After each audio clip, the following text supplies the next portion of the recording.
Muito obrigada, Sra. Presidente. Queria, em primeiro lugar, cumprimentar a Sra. Presidente da TAP e dizer-lhe que ouvi com atenção a primeira parte da sua exposição e gostava de lhe dizer que para nós, aqui neste momento, para além daquilo que disse, que tem relevância e sobre a qual gostaria de a questionar, mas que tem sobretudo a ver com a decisão que o governo português tomou, e eu sobre isso farei perguntas ao Governo. Eu gostava de lhe fazer perguntas sobretudo em relação ao presente e ao futuro da TAP.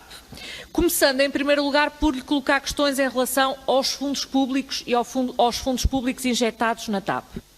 Eu gostava que a Sra. Presidente nos pudesse dizer, até este ponto, nós sabemos que em 2020 foram injetados cerca de 1.200 milhões de euros na TAP, sabemos que este ano já falamos em 462 milhões de euros, gostava que confirmasse estes dois números e que me dissesse se é verdadeiro que até ao fim deste ano provavelmente haverá uma nova injeção de 500 milhões de euros de fundo público, e se é verdadeiro que haverá cerca de 990 milhões de euros ou 1.000 milhões de euros inscritos no próximo orçamento para 2022 para injeção pública na TAP.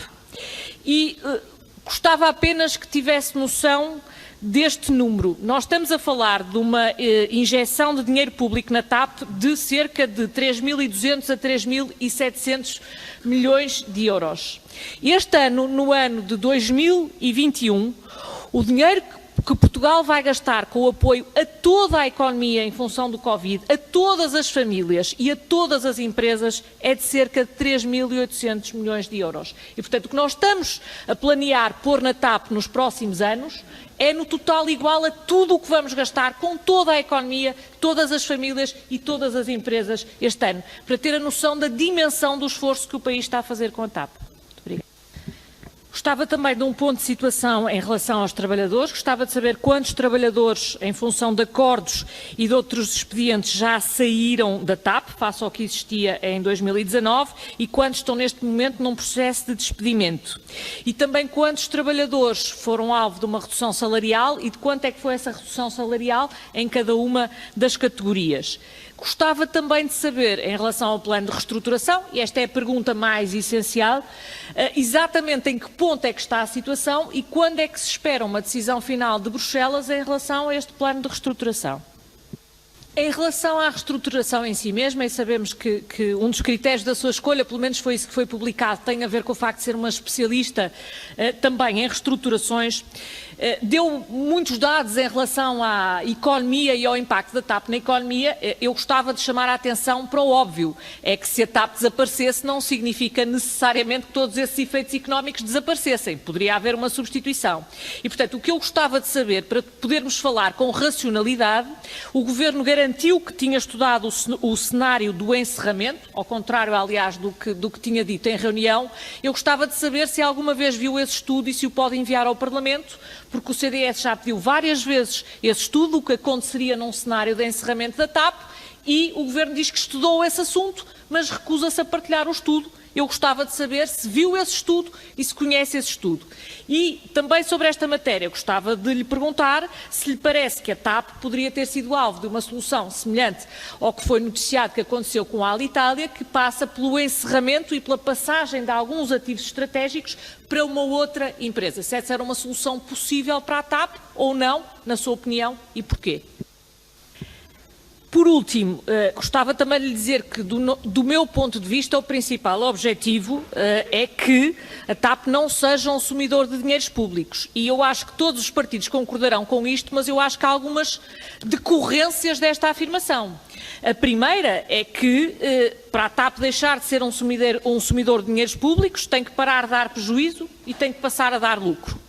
E, do meu ponto de vista, isso não acontece se ela for gerida em função de todo o tipo de reivindicações e se cada decisão de gestão e cada decisão de rota for decidida em funções de critérios políticos e de reivindicações políticas e não de decisões de gestão. E queria deixar isto muito claro. Mas é precisamente pensando nisso que também gostava que nos deixasse muito claro o seguinte, em relação a várias apostas que a TAP tem feito. Eu sei que já falou de uma aposta no aeroporto do Porto. Eu gostava de lhe dizer que tenho noção do enorme desinvestimento que a TAP fez no Porto. A TAP era responsável em 2007 por 55% dos passageiros no aeroporto do Porto, em 2014 era apenas por 25% e, ultimamente, já estava nos 12%.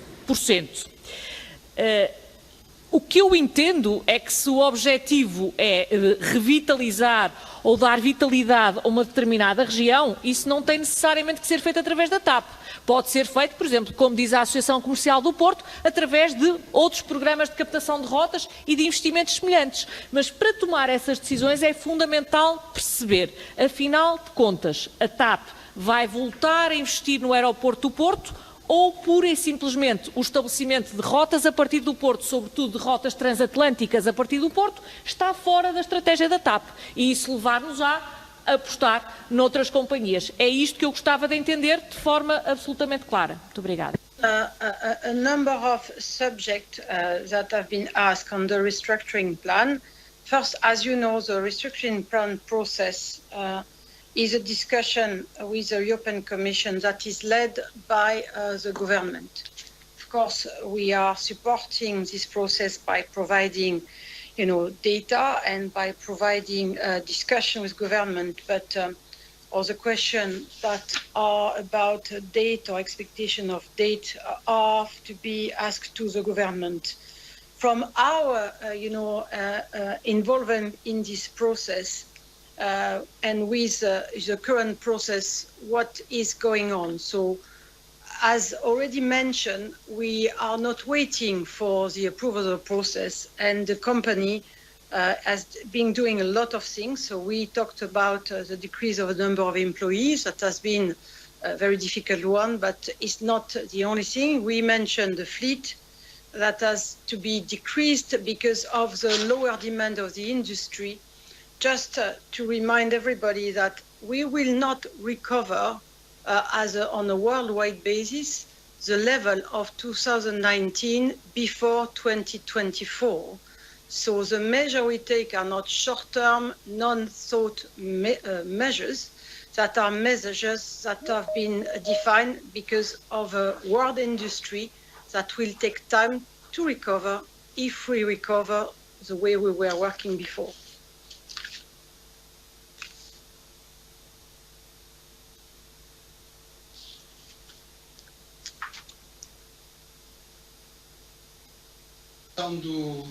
Do processo de reestruturação.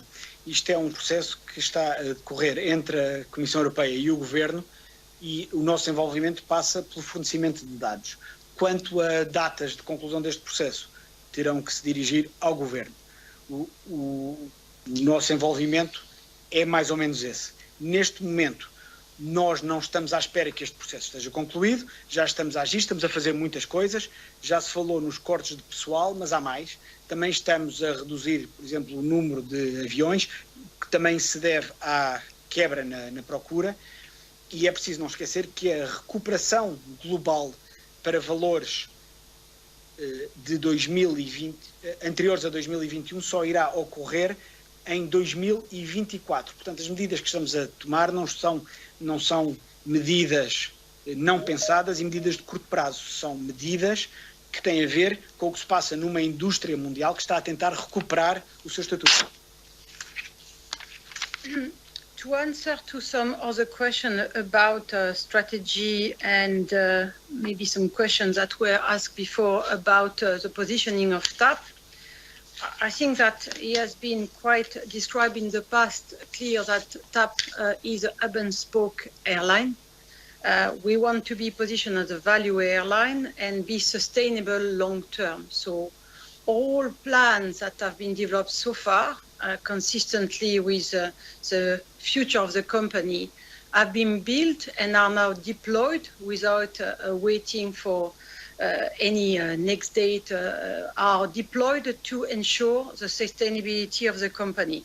It's fair to say that even 2019, TAP was already in a challenging situation. The pandemic has been putting the organization in a very critical situation, but the plan that is in place, that is already deployed and will deploy the next step, next year, is the best plan, applying, a number of best practices, innovation of the industry. And is it true that we want also to deploy in TAP a number of initiatives, including a project like digitalization of the organization that are focused on bringing value not only to our customer, but also bringing, digitalization to simplify the work of our employees. On